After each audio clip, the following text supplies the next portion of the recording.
Steven Gerrard has never questioned his loyalty to Liverpool. For 17 years he was Mr. Liverpool, the local boy who became captain, who turned down Chelsea, Real Madrid, who bled red through every match, every season, every disappointment. His loyalty became his identity, his badge of honour, the thing that separated him from mercenaries who chased money and trophies. Until November 2024, when he sat across from Conor McGregor on Sky Sports Monday Night Football and made the mistake of lecturing him about commitment, about staying loyal to one organisation, about what it means to represent something bigger than yourself. What Conor said in response, calm, surgical and devastating, made Steven Gerrard sit in complete silence for 23 seconds before saying 4 words that shocked everyone watching: "I never won it." This is what happened when loyalty met winning, and one of Liverpool's greatest players was forced to confront the most painful truth of his career, live on British television in front of 4 million viewers. To understand why this moment broke British football, you need to know 3 things. First, Steven Gerrard, 44 years old, is Liverpool royalty.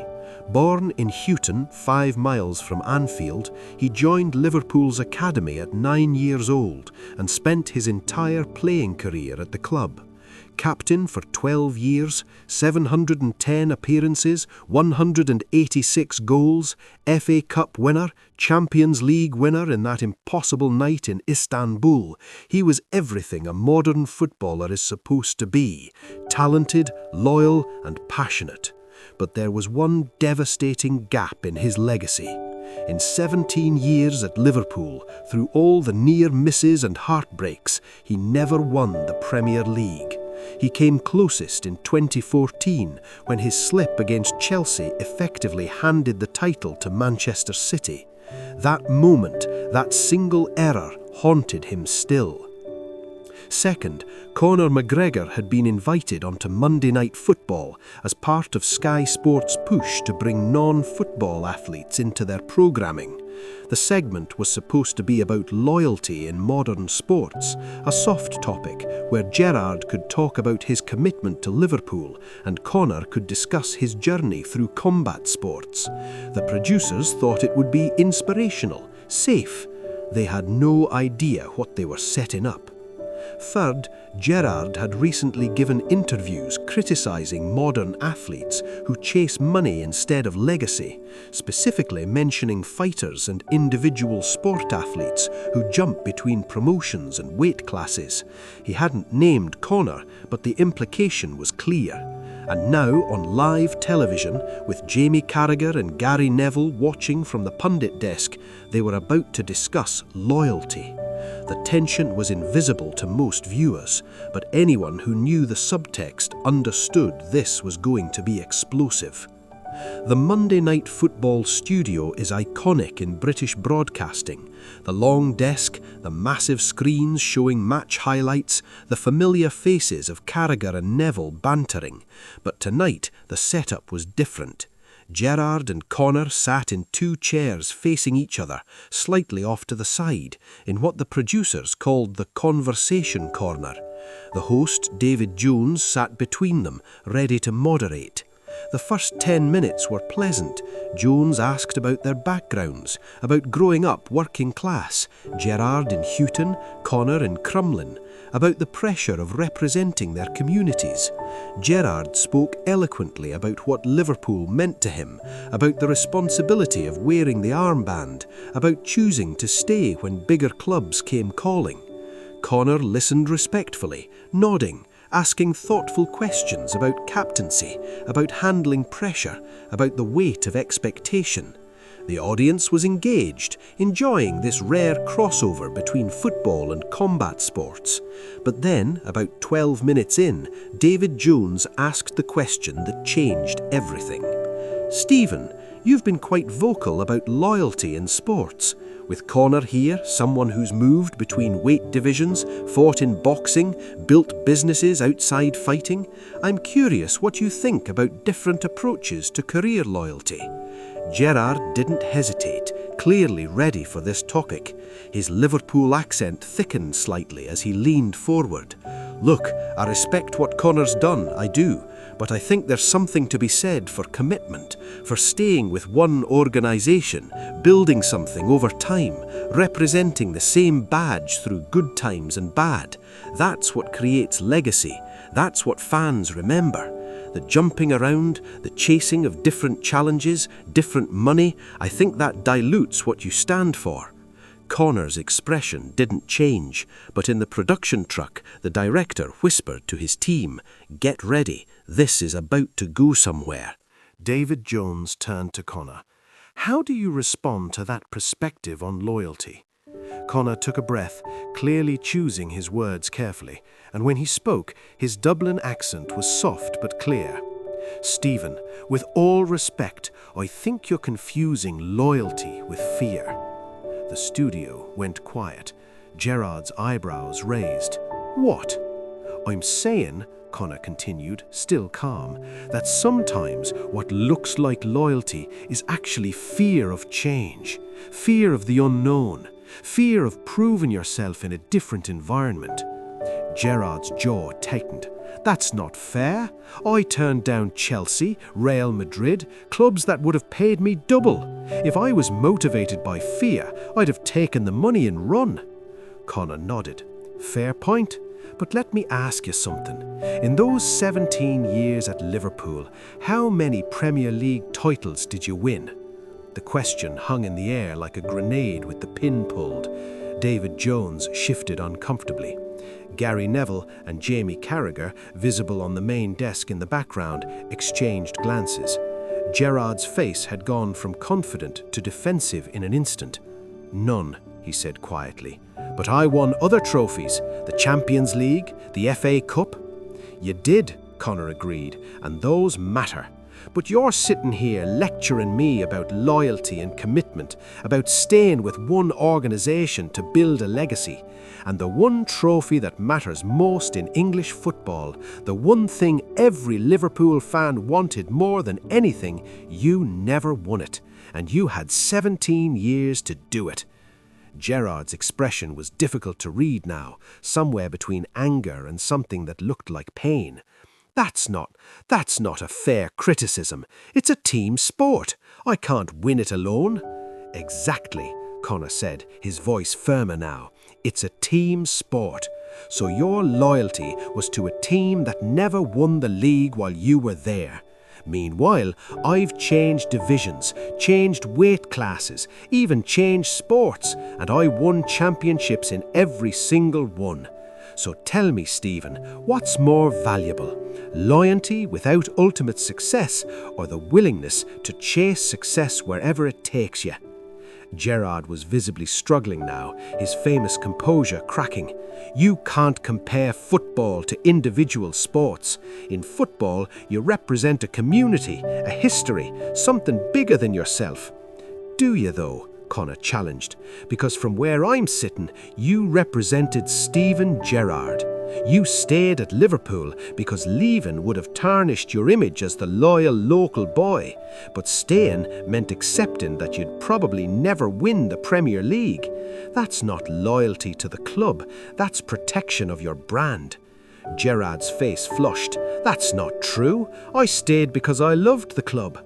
"I'm not saying you didn't love the club," Conor said, his tone slightly softer but still cutting. "I'm saying loving something and succeeding at something aren't always compatible. You loved Liverpool more than you loved winning the Premier League, and that's a choice, but don't act like it's the only valid choice. Don't lecture me about commitment when your commitment meant accepting a gap in your trophy cabinet." David Jones tried to intervene. "I think what Stephen is trying to say—" "Let me finish," Conor said firmly, but politely, "because this is important." He turned back to Gerrard. "You turned down Chelsea in 2005, right after you won the Champions League. Chelsea went on to win back-to-back Premier Leagues. You stayed at Liverpool and never won one. You turned down Real Madrid. They won multiple La Ligas while you were at Liverpool winning nothing domestically. Your loyalty cost you the one thing you wanted most. And now you're judging me for making different choices."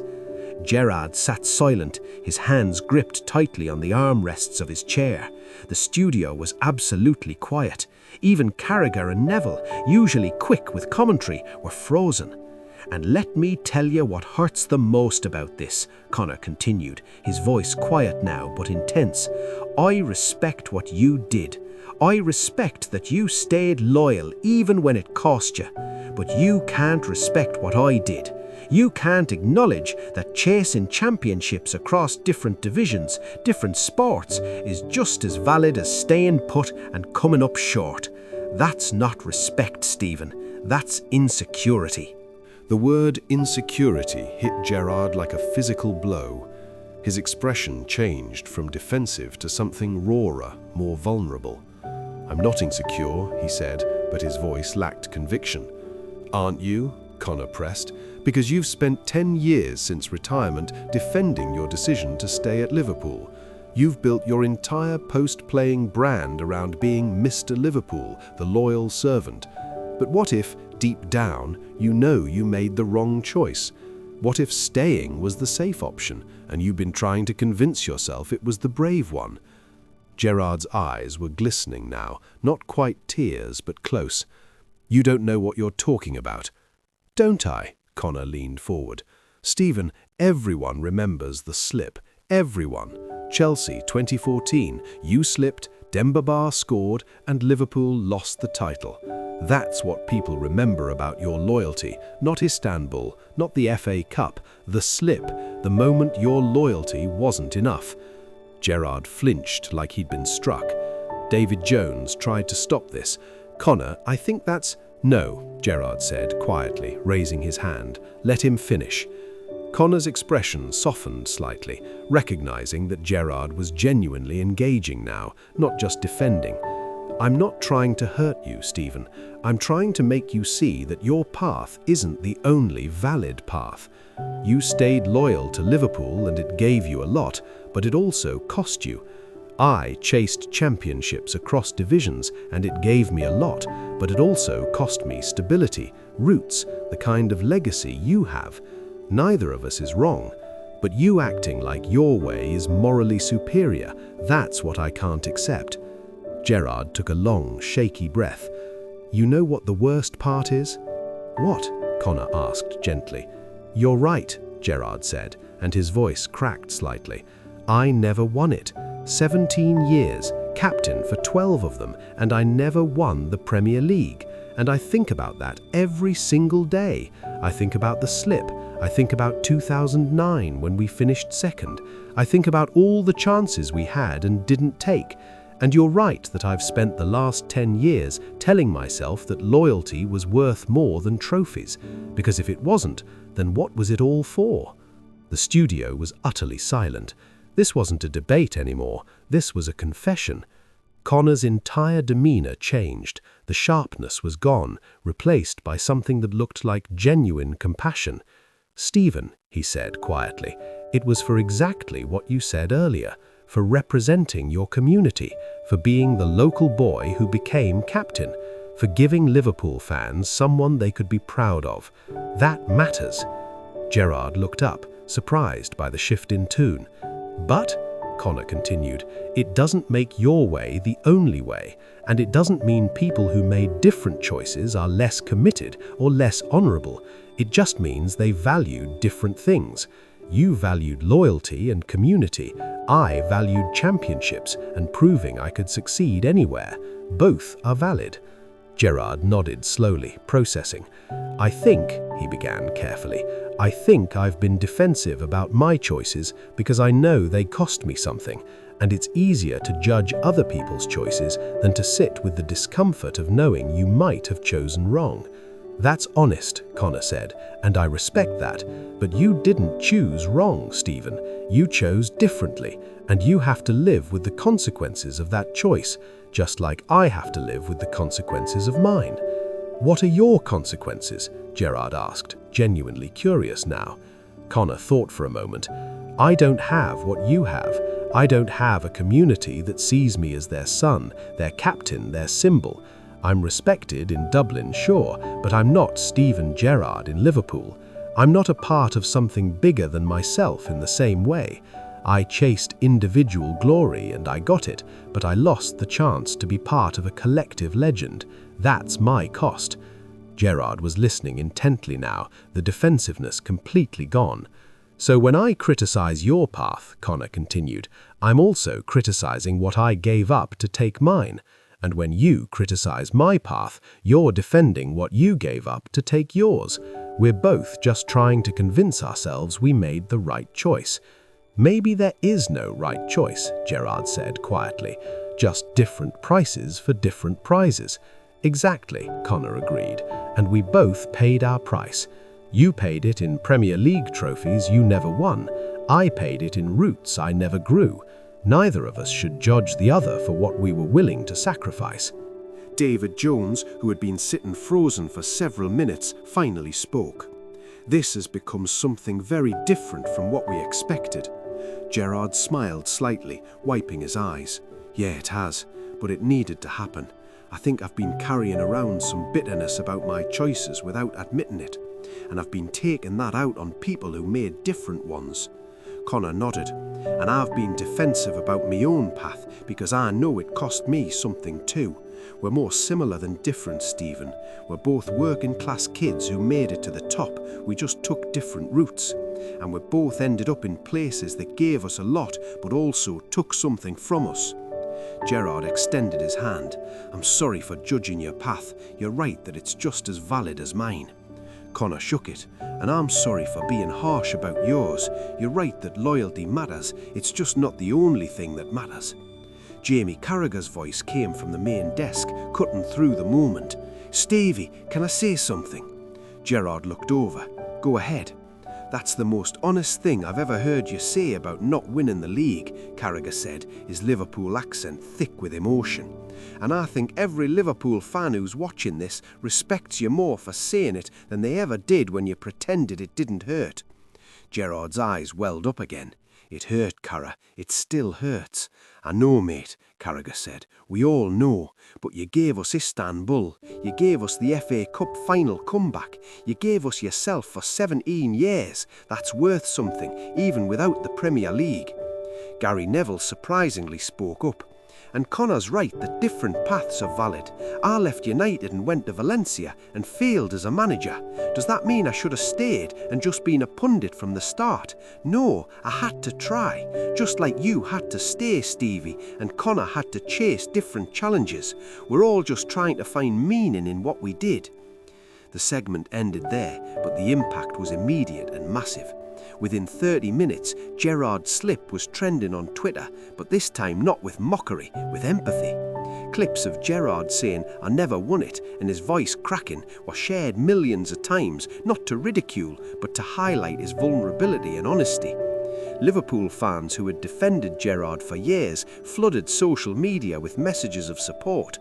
One tweet with over 500,000 likes read, Stevie admitted what we all knew hurt him. That's more captain behaviour than anything he did on the pitch. Love you forever. The conversation between Conor and Gerrard became a cultural movement beyond sports.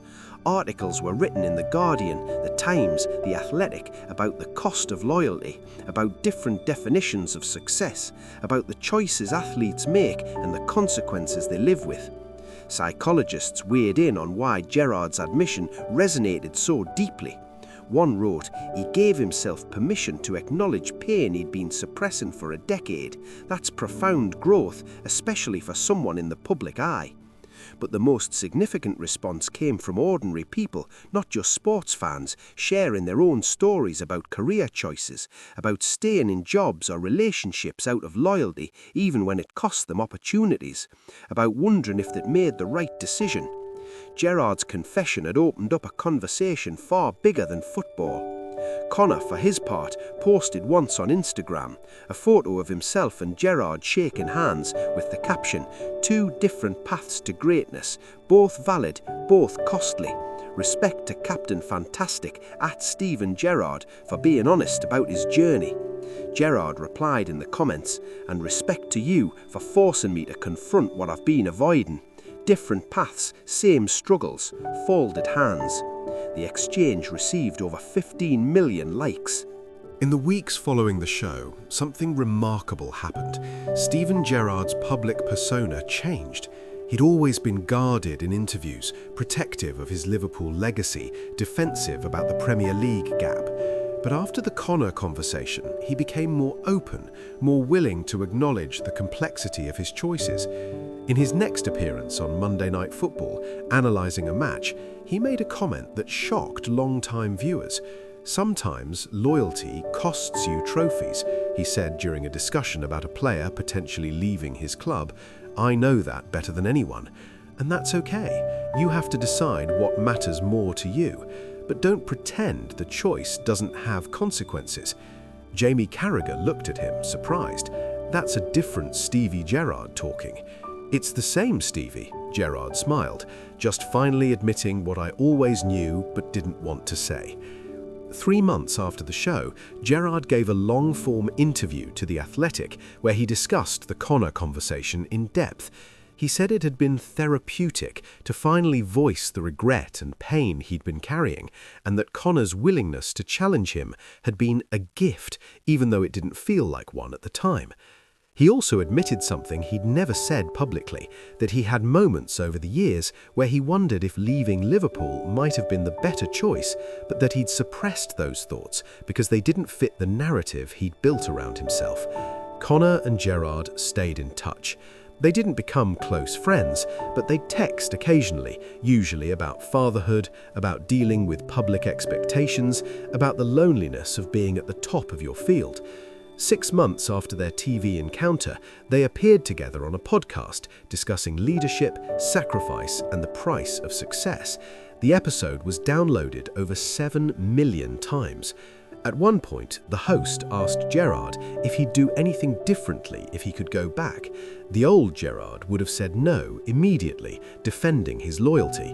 The new Gerrard paused, thought, and said, "I don't know, and that's okay. I don't have to know. I made the choices I made, they cost me some things and gave me others, and I have to live with that, just like Conor has to live with his choices. The difference now is I'm not pretending my way was perfect, it was just mine." What happened between Steven Gerrard and Conor McGregor on Monday Night Football wasn't about determining whether loyalty or success matters more. It was about recognizing that every choice we make comes with a cost, and that pretending otherwise is a form of self-deception that ultimately makes us bitter and judgmental. Steven Gerrard chose loyalty to Liverpool over the guaranteed success he could have had elsewhere. That choice gave him a legendary status in one city, a deep connection to a community, a sense of belonging that few athletes ever experience. But it cost him the Premier League trophy that would have completed his legacy, and it left him with a wound that never fully healed. Conor McGregor chose to chase championships across divisions, weight classes, even sports.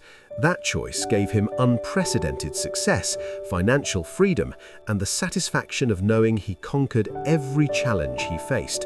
But it cost him the deep roots and collective identity that comes from being part of something bigger than yourself. Neither man was wrong. They just paid different prices for different prizes. And what made their conversation so powerful was that both of them finally admitted what they'd lost in pursuit of what they'd gained. That's rare. Most successful people spend their lives defending their choices, convincing themselves and others that they made no sacrifices, that they got everything they wanted. But Gerrard and Conor, in that moment on live television, dropped that pretense and acknowledged the truth. Every path has a cost, and success in one area often means failure in another.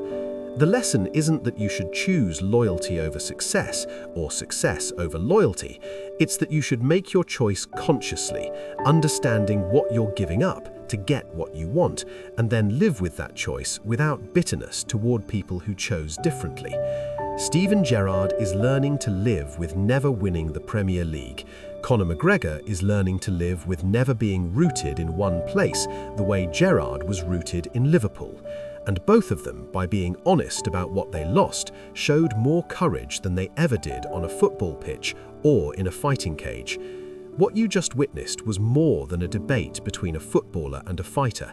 It was a reminder that success always costs something, that every choice requires a sacrifice, and that people who pretend otherwise are lying to themselves and judging others to avoid their own regrets. Steven Gerrard never won the Premier League. That fact will be in the first line of every article written about him for the rest of his life. But by finally admitting how much it hurt, he freed himself from the burden of pretending it didn't matter. If this made you think differently about loyalty, about success, about the choices you've made and what they cost you, then share it. Subscribe for more moments where legends drop their armor and show you the scars underneath. And remember, there's no such thing as a perfect choice. There's only the choice you made, what it gave you, and what it took away. The question isn't whether you chose right, it's whether you're honest about what you lost.